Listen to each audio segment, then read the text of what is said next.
घने जंगलों के बीच बसा था अमरपुर, एक ऐसा गांव जिसके बारे में कहा जाता था कि वहां समय भी ठहर कर सांस लेता है।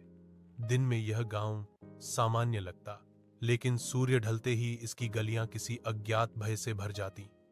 गांव के बुजुर्गों का कहना था कि अमरपुर एक पुराने श्राप का शिकार है। कई वर्षों पहले इसी गांव में एक तांत्रिक रहता था जिसने अमर होने की लालसा में काले जादू का सहारा लिया।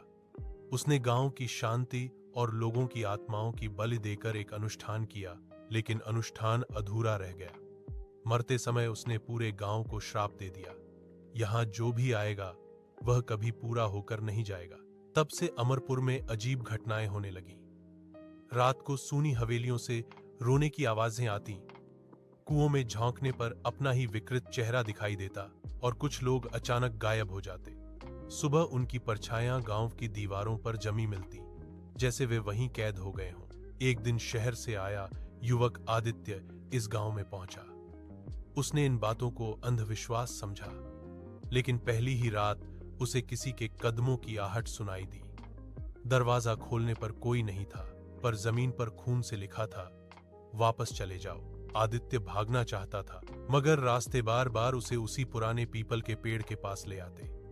अंततः उसे समझ आ गया कि गांव उसे छोड़ना नहीं चाहता। अगली सुबह अमरपुर में सब कुछ सामान्य था, बस एक और परछाई दीवार पर जुड़ चुकी थी और अमरपुर अब भी किसी नए मेहमान का इंतजार कर रहा था।